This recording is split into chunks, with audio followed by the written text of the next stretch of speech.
Chers fans de foot, chers téléspectateurs d'Apart TV, bonsoir et bienvenue dans ce nouveau numéro du Clubhouse de Dribble. Au programme aujourd'hui, évidemment, la défaite des Rood Leven en voyage en Géorgie.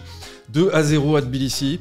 On va revenir longuement en détail sur cette rencontre avant demain le match face au Kazakhstan en amical. Et pour en parler, la rédaction de Dribble et de Moyenne Mental avec son fondateur et CEO Simon Béot. Bonsoir Simon. Hello Marco, bonjour à tous. Comment ça va? Ça va. Tu as suivi le match donc depuis l'event que vous aviez organisé? Ouais, c'était bien, Le résultat est terrible, mais c'est comme ça, faut s'y remettre. Il faut s'y remettre et on va s'y remettre avec le journaliste et chroniqueur Boris Saint-Jalm. Bonsoir Boris, comment ça va? Salut Marco, salut Simon. Ça pourrait aller mieux, on va dire, on va pas se cacher.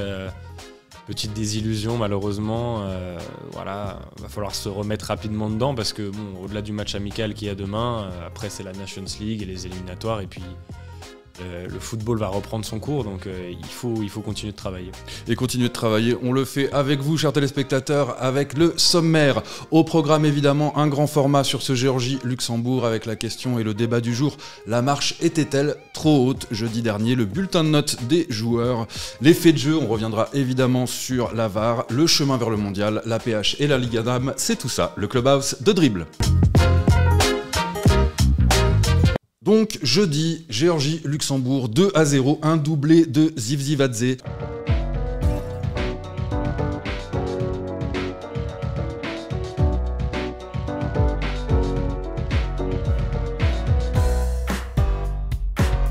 Il y a déjà eu un but refusé, donc il ne faudrait pas l'oublier à la 21e, alors pour une faute assez grossière de Zivzivadze dans la tête de Maurice. Donc le but avait été logiquement refusé, et puis après il y a eu la semelle sur Mika Pinto. On y reviendra par Kakabadze, je crois. Donc le but de Zivzivadze sur un corner qui est tiré par Shengelia et Mathias Olsson renvoie malencontreusement le ballon dans les pieds de Zivzivadze. Il y a eu encore un arrêt de Maurice, et puis en deuxième mi-temps, les Rood Leven qui sont revenus avec de bien meilleures intentions. L'égalisation qui a été refusée. Le carton rouge dans la foulée de Maxime Chanot, on y reviendra. Et puis donc le doublé de Zivzivadze à la 63e. 2-0. Pour boucler le match. Pour boucler le match, ouais. Le match était fini. 2-0 à 10 contre 11, tu reviens pas. Je crois un de nos confrères avait titré 2-0 à 10 contre 12 même. Ouais, c'est la question qu'on pourra se de poser. revenir. Alors justement, la question du jour qu'on vous pose à vous, les abonnés du Moyenne Mental Club sur nos réseaux sociaux et qui va faire l'objet de notre débat. La marche était-elle trop haute pour les Rood Leven? Alors qui commence, messieurs? Moi je vais commencer. Je pense que la marche était trop haute en fait. Voilà. Et elle est pas trop haute footballistiquement. Elle est trop haute de par l'enjeu, de par la pression que proposait ce premier rendez-vous de l'histoire du foot luxembourgeois pour une qualification. La première mi-temps, la difficile première mi-temps a montré que la pression s'est emparée de l'ensemble de l'équipe, la fébrilité. On a joué devant 55 000 spectateurs, ça doit pas être monnaie courante pour quelques-uns des joueurs, même si on a aussi des cadres qui jouent dans les plus grands stades européens. Mais ouais, je pense que la marche était un peu trop haute aujourd'hui en 2024. On a une équipe jeune, même si elle est encadrée par des plus anciens.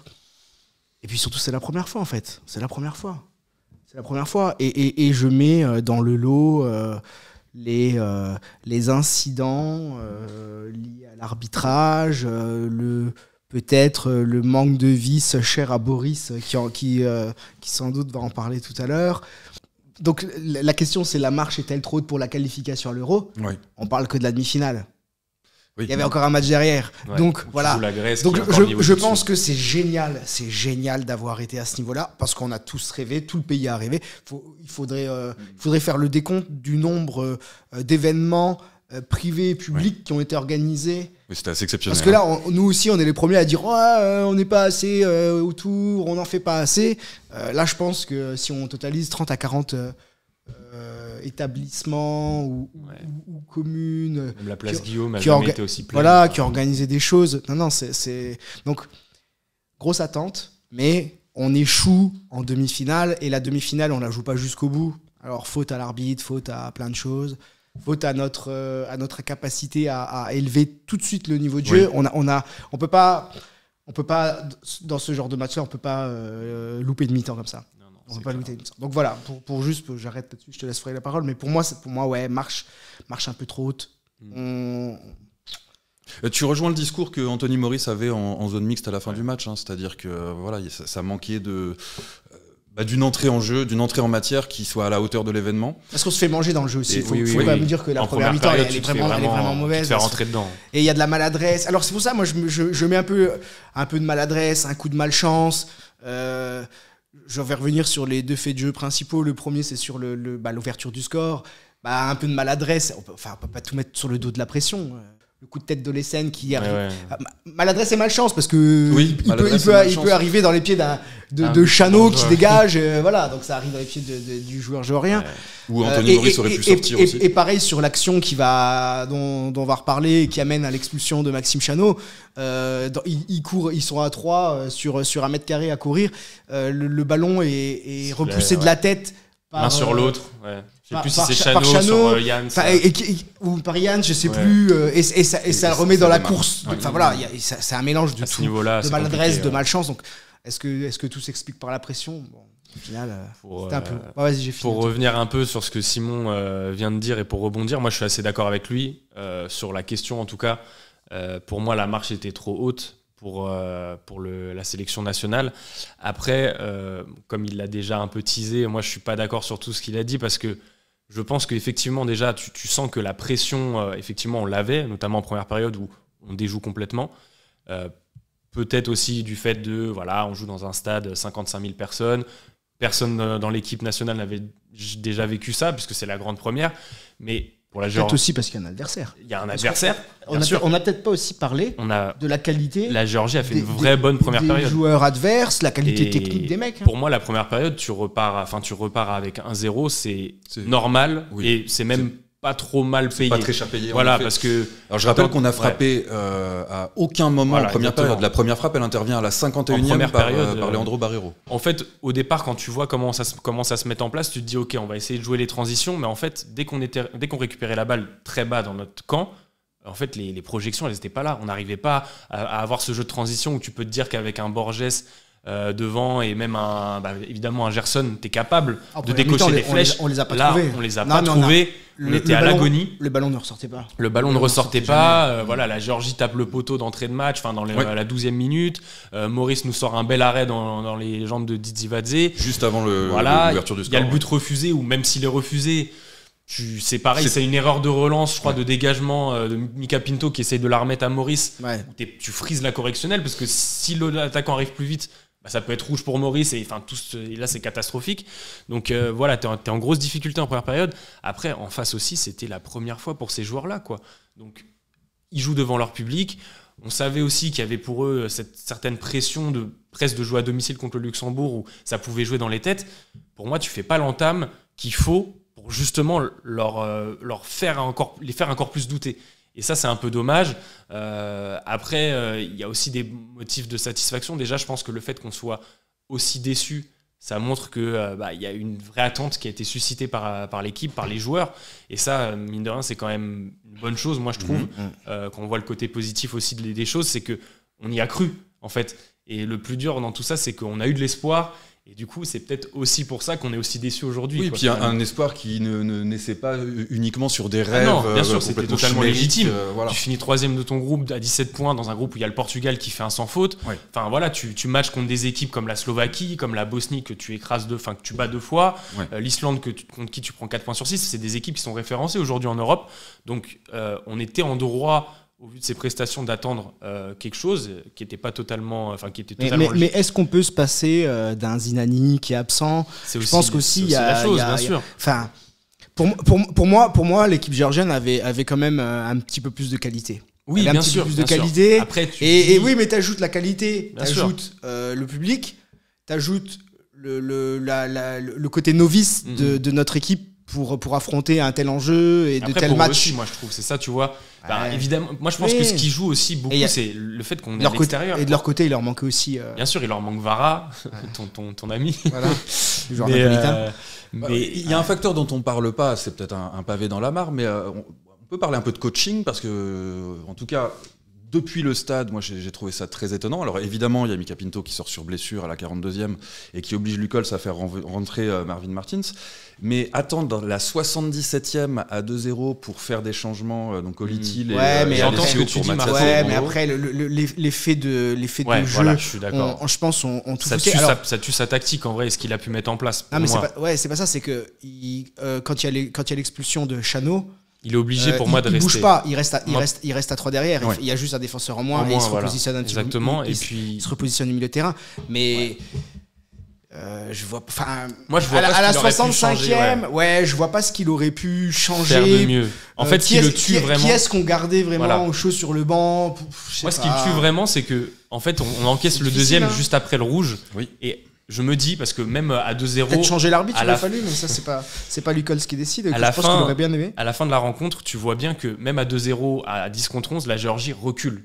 En fait, je suis tout à fait le d'accord match, avec voilà, tu te dis le match est fini, etc. Mais j'aurais bien aimé voir cette situation-là à 1-0. Oui. Parce que là, la Géorgie aurait reculé, mais là, t'en mets un, ta prolongation, et c'est plus le même match. Ma question, elle est provocatrice. Moi, ce que j'aurais aimé peut-être voir, à la limite, c'est un mec d'expérience dans le milieu de terrain, et un mec comme Olivier Thiel, il aurait peut-être été. Il est rentré à quart d'heure de la fin. Ouais, oui, un quart d'heure de la fin. C'est facile de dire après. Moi, je trouve que surtout au milieu, c'est pas le secteur.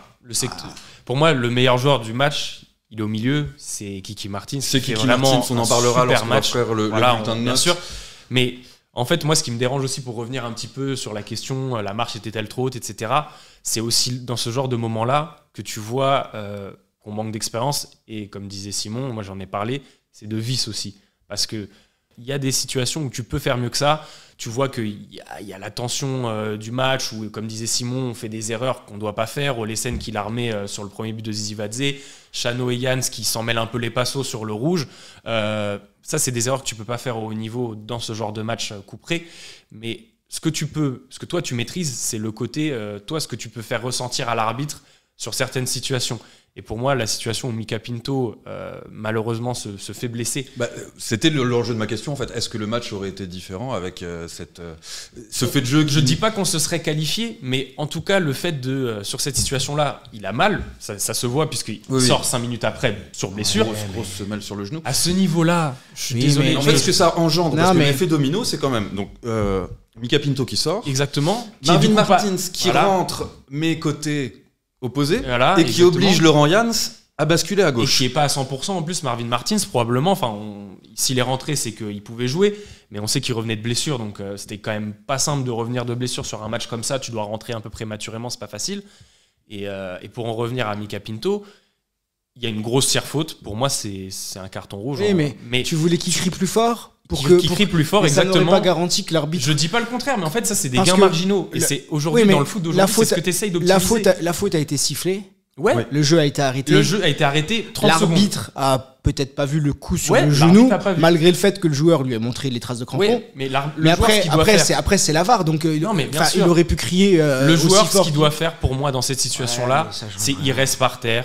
1 minute, 2 minutes s'il faut. Je dis pas que l'arbitre aurait été appelé par la VAR ou que la VAR aurait dit peut-être rouge ou pas.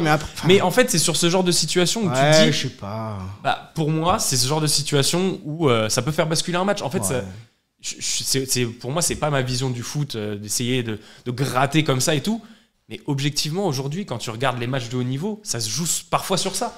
Ça veut pas dire que ça va marcher, etc. Mais il y a des matchs, 5-10% des matchs qui vont jouer sur un fait de jeu comme ça. Parce que le gars va exagérer, parce que l'arbitre va se dire « Ouh là là, quand même, il a beaucoup crié, il a pris un gros coup sur le but de Gerson et le carton rouge de Chano, c'est parce que Mikotadze reste à terre pendant 2 minutes et pendant toute l'action. Exactement, Mikotadze reste par terre toute l'action.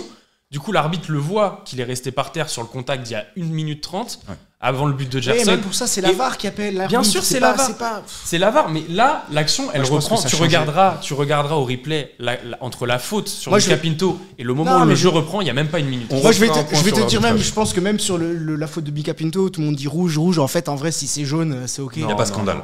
Je suis pas d'accord. On envoie des Je suis pas d'accord. Un tacle à cette vitesse-là, cette intensité-là sur le genou, c'est rouge. Et moi, je te dirais même plus, le mec, il doit être suspendu 3-4 matchs. Mais non, il va pas casser la jambe. Donc, faut attendre que le mec lui casse la jambe pour qu'il soit suspendu. Moi, je suis pas d'accord. Bon alors on va tenter de ne pas se casser de membres puisqu'on va passer au bulletin de notes. On va peut-être essayer de se focaliser sur les Rood Leven qui ont été bons parce qu'il y en a eu, et puis ceux qui ont été un peu plus dans le jus. Alors je vous propose d'abord de parler de Gerson Rodriguez. Ouais, bah pour moi je lui mettrais une bonne note parce qu'en fin de compte il a fait donné le boulot. l'espoir. Il fait le boulot. Il a donné l'espoir Théoriquement, à tout le monde, même si c'est évaporé une minute après, mais c'est pas de sa faute parce que il a rien eu pas grand chose à se mettre sous la dent. En fait, c'est ça. Cette occasion à la 50, le but refusé à la 53e. En fait, il a son occasion, il la met au fond. Il se la fait tout seul. En vrai. Ouais, il en a eu un petit peu après, mais c'est vrai qu'il est complètement sorti de son match une fois. Voilà, tu voyais bien, il était plus dedans. Pour moi, d'ailleurs, le but est magnifique. Hein. Le but, c'est vraiment un enchaînement de grande qualité. Il se retourne comme ça, c'est beau. Ce joueur est quand même, il est très beau à voir. quand même dingue. C'est le joueur de haut niveau devant. Est-ce que parfois, il n'était pas aussi un peu à contre-temps par presque excès de bons profils techniques, des talonnades, des dédoublements de passes où il trouvait personne en fait. Il en fait toujours beaucoup. C'est son style aussi. C'est son style. C'est le style Gerson. Hein. Je l'ai vu. Enfin après, je les ai tous vus agacer où il redescendait un peu plus bas pour chercher des ballons parce que il avait pas. Oui, parfois très très bas. Parce que la transition. Parce que ça arrivait pas devant aussi. Entre le milieu et l'attaque avait du mal à se faire et en face il avait des vrais bons défenseurs. Moi j'ai trouvé que devant les deux ils ont même mis Vandro Borges sur quelques situations. Juste avant le but de Gerson, il y a une situation à je dirais 3-4 minutes avant où c'est lui qui déborde sur le côté qui fait la différence, qui envoie un centre. Tout à fait. Et c'est là que Leandro Barreiro capte la première frappe. Exactement. Et en fait les deux de devant, certes tu regardes le match, tu te dis ouais ils ont pas pléthore d'occasions, mais en fait ils font avec ce qu'ils ont. Oui, en première période, les ballons ils arrivent pas et eux ils peuvent pas faire des miracles avec même pas des miettes, ils ont rien en première période à se mettre sous la dent. Justement, au niveau milieu, on va essayer de s'apesantir sur deux personnes. Peut-être celui qui était un peu moins bien ou malchanceux, c'est Mathias Olesen, qui n'a pas eu beaucoup d'impact dans le secteur offensif, même s'il essayait de se projeter. Et puis, qui a une part de responsabilité, pas entièrement, hein, parce que lui, en zone mixte, il assumait l'entièreté de la faute. Je pense que c'est pas le seul. C'est pas que de sa faute. Que lui, Anthony Maurice aurait pu sortir. Bien sûr, il aurait pu avoir. Mais bon, il est quand même un peu fautif sur le premier. Ça me rappelle un débat. Ça me rappelle un débat qu'on avait eu avec Simon la semaine d'avant le match sur Olesen justement à propos du rythme d'Olesen, qui avait pas joué depuis un mois, qui arrivait avec un match dans les jambes, c'est tout. Et moi je trouve. C'est vu. Malheureusement, ça s'est un peu vu. On en avait discuté, est-ce qu'il doit démarrer ? Et en vrai, dans le plan de Lucols, il était quand même un peu important, donc c'est difficile de s'en passer, surtout quand tu vois le secteur offensif clairsemé par les absences. Donc il était obligatoire qu'il joue quasiment. Et je trouve que ça s'est un peu vu. Effectivement, sur le premier but, il n'est pas exempt de tout reproche. Après, comme tu dis, la faute lui est pas imputable à 100%. Mais en fait, dans ce genre de rencontre, c'est triste à dire, mais ce genre d'erreur, ça se paye cash. Ça se paye cash et malheureusement, Olesen sur la rencontre, je l'ai trouvé un peu moins bien, un peu emprunté, voilà. Un 4 sur 10 ? Oui. Après, de toute façon, tu te fais éliminer. Au milieu, en première période, c'est compliqué. Non, mais dans toute l'équipe, enfin. Voilà, tu peux pas. C'est pas que au mieux, toute l'équipe, au mieux, tu vas chercher un 5, 5,5. Le reste, sur une prestation globale qui reste médiocre, parce que la première mi-temps et l'espoir a duré 10 petites minutes. Ça aurait pu être un tout autre match, c'est certain, et les notes auraient été différentes. Il y en a un qui sort quand même du lot, c'est Kiki Martins. Kiki Martins, Moi, je trouve que, pour le coup, sur la première période où on prenait vraiment l'eau, parfois on était dans nos 20 mètres, et on renvoyait, la balle revenait. Kiki Martins, c'est un peu celui qui a réussi pour moi à élever un peu le niveau, à surnager un petit peu. Tu voyais même avec à la récupération, blocs. Exactement, il a récupéré pas mal de ballons. Après, on le sait, on le connaît, forcément, c'est un leader aussi. Et je trouve qu'il a essayé d'impulser un petit peu ça. Moi, je trouvais qu'il était un peu esselé aussi de ce point de vue-là. Et je pense que c'est aussi un truc à relever. Et je pense qu'avec cette expérience, cette campagne qualificative, ça va venir aussi. C'est que dans ce genre de situation où le match t'échappe un peu, tu sens que c'est compliqué, il faut des gars, des leaders qui soient capables de dire bon les gars, on se calme, il y a 0-0, même si on est mené 1-0, c'est pas grave, on peut encore le faire. Et je trouve que de ce point de vue-là, Kiki Martins, moi je trouve que rien que par le body language, il a insufflé quelque chose, mais je trouve que ça manquait aussi, tu vois, peut-être à droite, à gauche, d'un peu de ça aussi, un peu de niaque, qu'on a, je trouve, pas assez montré sur la première période, quoi. Après, on juge le match là, mais j'ai envie aussi de dire qu'ils nous ont quand même fait une campagne de qualification qui est exceptionnelle, tu vois. Nous sommes tous d'accord. Ah, et puis les circonstances ont fait que c'est quand même difficile. Finalement, j'ai presque envie de dire, on peut juger que la première mi-temps. Oui. On peut juger que la première mi-temps parce que la deuxième, ils reprennent comme il faut. Ils vont marquer ce but. Et en 10 minutes, ça s'arrête. Qu'on n'a pas vu venir parce qu'avant, il y a une occasion dangereuse juste 2 minutes avant. Ouais. Tout le monde pense qu'à un partout, le match aurait été tout autre. C'est plus le même, c'est sûr. Surtout quand tu vois la reprise de deuxième période que tu fais. Ça aurait été, le but, il sort pas de nulle part, entre guillemets. Donc c'est compliqué. Et d'ailleurs, on peut peut-être en profiter parce que tu l'as prévu de parler de l'erreur d'arbitrage, de ce fait de jeu. On peut le dire, l'erreur d'arbitrage. On peut le dire, c'est scandaleux. Le dire, c'est honteux. Alors justement, je vais me faire huissier de justice, je vais rappeler les faits. Donc, avant de lâcher les fauves, là. Juste après la première frappe des Rude Leven, donc par Leandro Barreiro à la 51e minute, il y a une situation litigieuse aux abords de la surface de réparation luxembourgeoise. Chano tombe en emportant Mikotadze dans sa course, l'arbitre ne siffle pas et ensuite, nouvelle phase de jeu, offensif cette fois-ci vers les buts de la Géorgie et Gerson Rodriguez égalise avec un magnifique but. Il prend même un carton jaune sur sa célébration avec un Uchi Kamate sur le poteau de corner. À ce moment-là, l'appel de la VAR, c'est pour checker le penalty. C'était bien indiqué sur les écrans géants du stade Boris Pechadze. Pour checker le penalty, donc sur la situation avec Maxime Chano et Mikotadze. Check-out de la VAR, il est écrit en gros « no penalty ». Voilà. L'arbitre désigne une faute en dehors de la surface de réparation. Donc jusque-là, on se dit « mais que se passe-t-il » Et pour justifier cela, donne un carton rouge à Chano et annule donc le but. Alors, petit rappel quand même, j'ai fait mes devoirs. Quand est-ce que la VAR peut appeler un arbitre ? Il y a 4 situations. 4 situations. Donc, sur un but, est-ce qu'il y a hors-jeu ou une faute dans l'action ayant conduit au but durant la phase offensive ? Rouge. S'il y a eu un incident dans la surface de réparation, donc penalty, non penalty, c'est pour ça qu'elle a été appelée. S'il y a erreur sur l'identité d'un joueur, on oublie. Et s'il y a un carton rouge. Je rappelle enfin qu'il faut qu'il y ait erreur manifeste pouvant changer le cours du match et que dans ce cas-là, c'est l'analyse vidéo qui appelle l'arbitre et l'arbitre qui prend la décision finale. Ma question, c'est est-ce qu'on était dans une de ces situations ? Pour moi, oui. Parce que, en fait, déjà, pour poser le truc, comme tu as très bien expliqué, moi, ce qui me pose souci en fait, dans cette action, c'est pas à proprement parler le rouge de Chano, parce que, en fait, pour moi, c'est mon interprétation, avec les images qui ont été montrées à l'arbitre central, à la VAR, pour moi, c'est logique qu'ils mettent carton rouge. Mais en fait, là où c'est pas bon, c'est que déjà, la VAR... c'est qu'il y a faute avant. Déjà, la VAR l'appelle pour potentiel penalty check, alors que même Gilbert Montagnier aurait vu que la faute n'était pas dans la surface, dans un premier temps. Alors qu'au départ de l'action, Mikotadze, il fait une faute où il tire le maillot sur Laurent Jans, et je crois même qu'il s'emmène un peu le ballon de la main. Donc, en fait, là, l'arbitre, lui, sur les images qu'il a pour juger, je peux comprendre qu'il donne le rouge, mais en fait, le problème, c'est la VAR, quoi.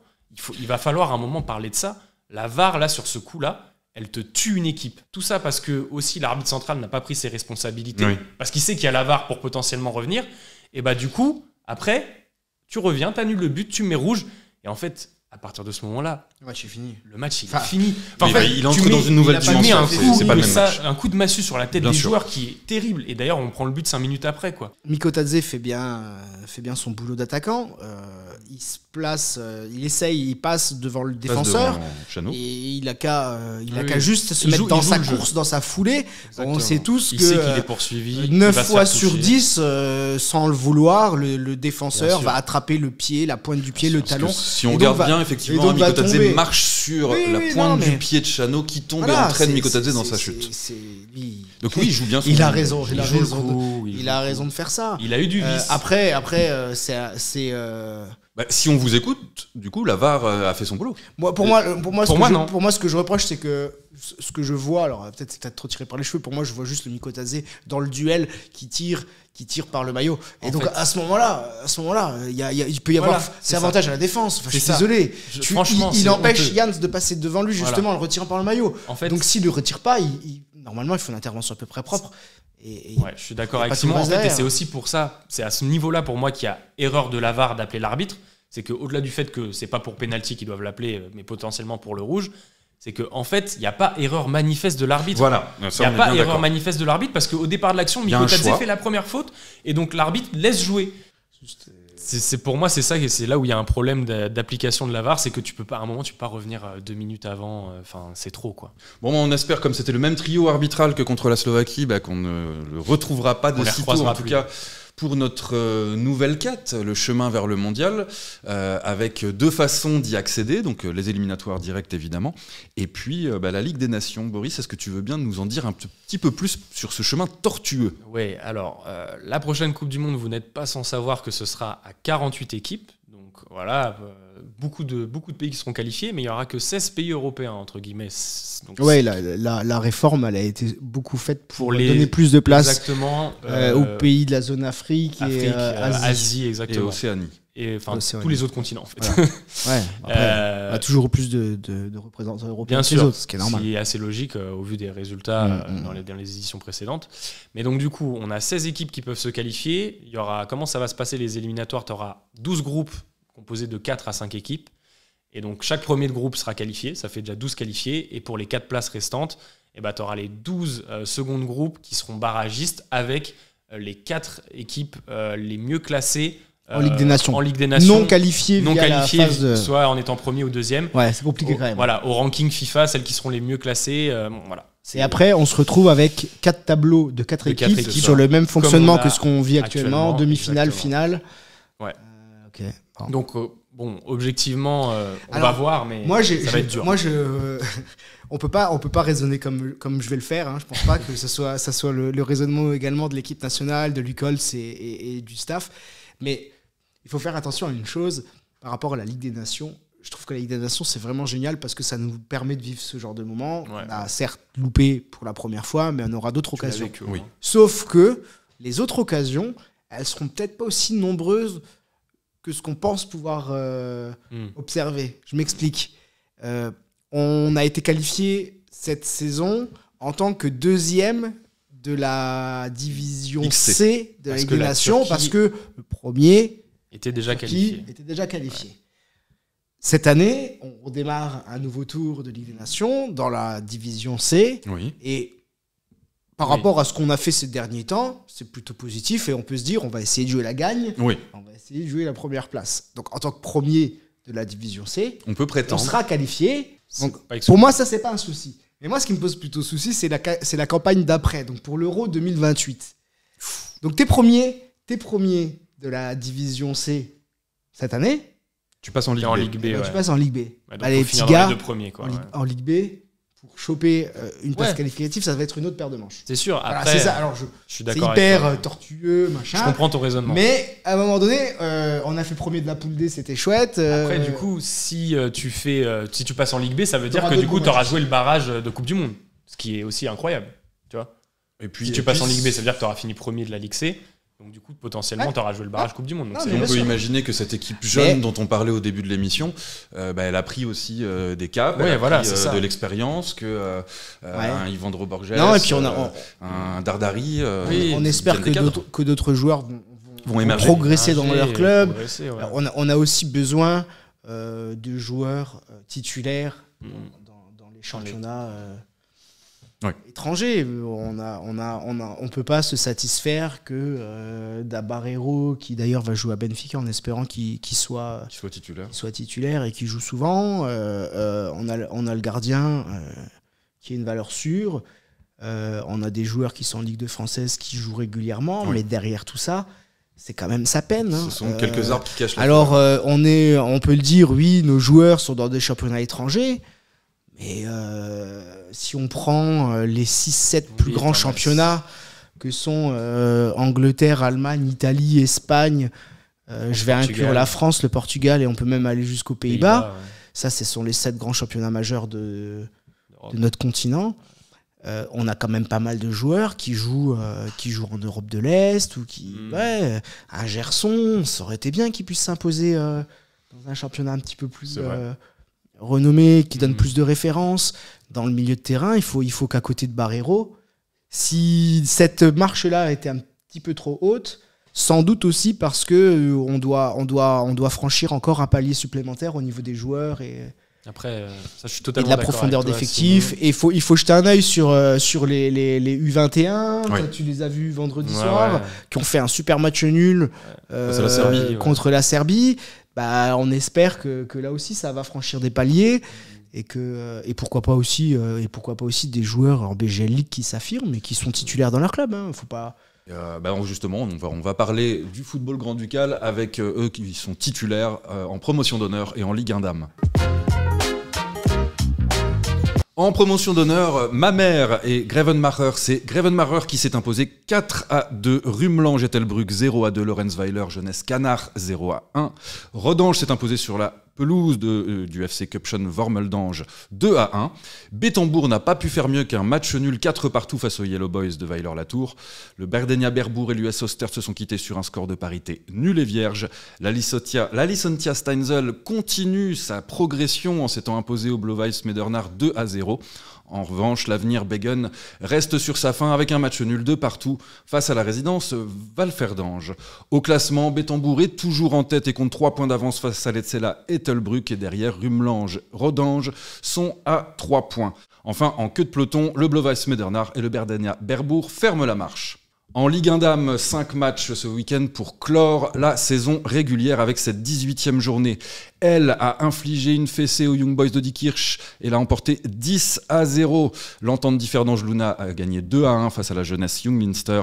Le Swift Espérange a infligé sa première défaite au Racing depuis 2019, 5 ans qu'il n'avait pas perdu, et s'est imposé donc 1-0. L'Entente Rosport a perdu face au FC Mamers 0-7. Enfin, Wormeldange s'est imposé face à Bétambourg. Au classement, donc le Racing évidemment en tête avec 51 points devant le Swift 43 points. Et en bas, la jeunesse Young Minster, Bétambourg et l'Entente Rosport ferment la marche. Messieurs, c'est déjà terminé. Mes chers téléspectateurs d'Apart TV, merci beaucoup de nous avoir suivis et de nous être fidèles. On se donne rendez-vous très bientôt pour un nouveau rendez-vous. Ne manquez pas évidemment le match amical demain face au Kazakhstan. Soyez tous au stade du Luxembourg. Je crois qu'il y a eu des nouvelles places mises en vente par la fédération pour les familles pour occuper les places non prises par le Kazakhstan. Et nous allons faire gagner 2 places également. Ça, c'est encore plus important. Voilà, on s'était gardé bien au chaud pour la finale. Ça sera pour les remercier. Pour les remercier, Pour les et voir Daniel remercier Zinani de son parcours et donner rendez-vous, et voir Daniel Zinani, effectivement, et donner rendez-vous pour les matchs de septembre, je crois, avec la septembre avec la Ligue Ouais. des Nations. Donc suivez sur notre site, on va lancer tout ça tout à l'heure. À très bientôt, bonne soirée, bye À bientôt, bye bye. Ciao.